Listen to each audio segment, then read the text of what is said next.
Olá, alunos! Hoje discutiremos sobre a segunda lei de Mendel, conhecida também como de hibridismo, e como se dá a segregação independente de características na formação de gametas. Na aula anterior, vimos a primeira lei de Mendel, onde observamos o estudo de apenas uma característica no cruzamento, conforme vemos no slide.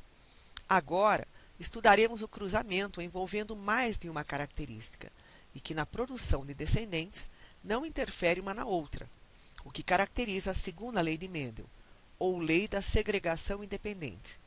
Por exemplo, o estudo da cor de sementes e textura de sementes. Uma característica não interfere na outra na formação de gametas. Vamos ver com mais detalhes como se comportam essas características. Mendel fez a observação de duas características ao mesmo tempo: a cor de sementes amarelas dominantes e textura de sementes lisas, também dominantes, e sementes verdes, rugosas, ambas de caráter recessivo. Conforme vimos anteriormente, as letras usadas no cruzamento são iniciais dos caracteres recessivos, em maiúscula quando dominante e em minúscula quando recessiva. Exemplo: vezão, vezão, errão, errão, vezes vezinho, vezinho, errinho, errinho. Ou seja, amarelo liso vezes verde rugosa, que é igual a 100% amarelo lisa. Vejamos no próximo slide como Mendel realizou esses cruzamentos. Seguindo o mesmo método usado na primeira lei, Mendel pega linhagens puras de sementes amarelas, vezão, vezão, e lisas, errão, errão, e cruza com linhagens puras de sementes verdes, vezinho, vezinho, e rugosas, errinho, errinho, obtendo na primeira geração, geração F1, 100% sementes amarelas e lisas, vezão, vezinho, errão, errinho. Veja que aí temos um caráter dominante, simbolizado pelo vezão, e um recessivo pelo vezinho. O errão como dominante, o R minúsculo como recessivo. Mendel permite, então, o cruzamento entre os descendentes da geração F1. Desta vez, obtém 16 descendentes da geração F2. As combinações na seguinte proporção: 9 sementes amarelas e lisas, 3 sementes amarelas e rugosas, 3 sementes verdes e lisas e uma verde rugosa. Chega-se à conclusão, então, que a proporção é de 9 para 3, 3 para 1. É constante para qualquer característica.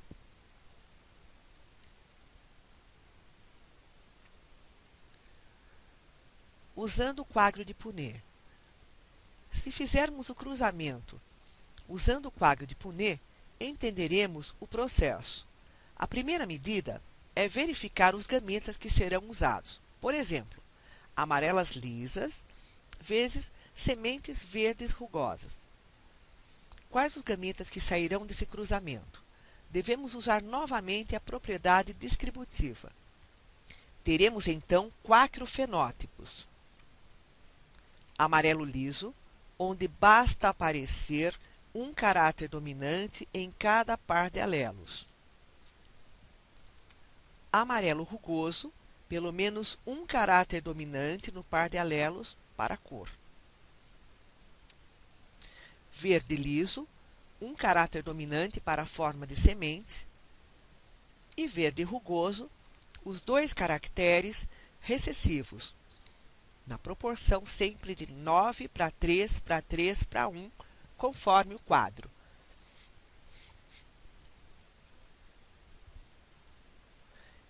Vamos ao enunciado da segunda lei de Mendel.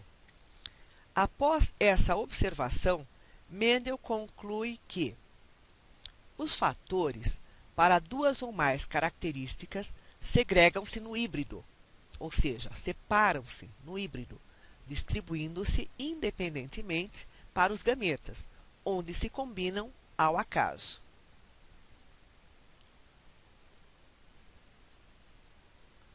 Interação gênica. Em alguns casos, há interação entre os genes, de modo que o gene de um par de alelos inibe a ação do outro, fato que não ocorreu até agora dentro do que estudamos. O gene inibidor é chamado epistático e o inibido hipostático. Dentro da epistasia, existe epistasia dominante, quando o par de alelos necessita apresentar um gene dominante pelo menos, e epistasia recessiva, onde os genes no par de alelos necessariamente aparecerão em duplicata. Vamos ver exemplos de epistasia dominante. Galinhas da raça Leghorn possuem a plumagem colorida condicionada pelo alelo dominante C maiúsculo. Galinhas que possuem o alelo Czão e o alelo Izão possuem plumagem branca, pois o alelo Izão inibe a ação do alelo Czão. Este é um caso de epistasia dominante. A galinha só apresenta plumagem colorida na ausência do alelo I maiúsculo, o Izão, ou no caso do duplo recessivo. Já a epistasia recessiva, temos como exemplo camundongos, onde o alelo P maiúsculo é o responsável pela cor agute da pelagem e o alelo P minúsculo, Pzinho, é responsável pela cor preta. Mas a determinação da cor da pelagem depende de outros dois alelos. O alelo Azão permite a expressão do gene para a cor da pelagem, enquanto o alelo Azinho impede a expressão do gene. Se o camundongo possui os alelos Azinho-Azinho, ele não produzirá pigmentos, coloração, e será então albino.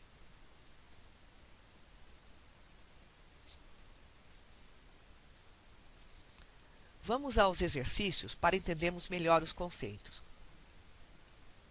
Exercício 1. Em cães labradores, dois genes, cada um com dois alelos, Bzão, Bzinho, Ezão, Ezinho, condicionam as três pelagens típicas da raça, preta, marrom e dourada. A pelagem dourada é condicionada pela presença do alelo recessivo e em homozigose no genótipo. Os cães portadores de pelo menos um alelo dominante, Ezão, serão pretos, se tiverem pelo menos um alelo dominante, B, ou marrons, se forem homozigóticos, Bzinho, Bzinho. O cruzamento de um macho dourado com uma fêmea marrom produziu descendentes pretos, marrons e dourados.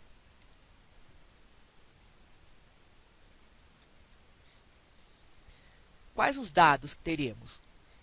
Para a cor dourada, Ezinho, Ezinho, Bzinho, Bzinho. Para a cor preta, pelo menos um E maiúsculo no par de alelos e um Bzão. Para a cor marrom, pelo menos um Ezão e dois recessivos Bzinho, Bzinho. O genótipo do macho é, então, letra A, Ezão, Ezinho, Bzão, Bzão. B, Ezão, Ezinho, Bzão, Bzinho. C, Ezinho, Ezinho, Bzão, Bzinho. Letra D, Ezinho, Ezinho, Bzão, Bzão. Letra E, Ezinho, Ezinho, Bzinho, Bzinho. Resposta correta, Ezinho, Ezinho, Bzinho, Bzinho, ou seja, duplo recessivo, para chegarmos à cor dourada. Exercício 2. Duas plantas de ervilhas que formam sementes amarelas e lisas heterozigotas, Vzão, Vzinho, Errão, Errão, Errinho, são cruzadas entre si. Qual a probabilidade de aparecerem entre os descendentes plantas que formem sementes verdes e lisas? Vamos à resolução.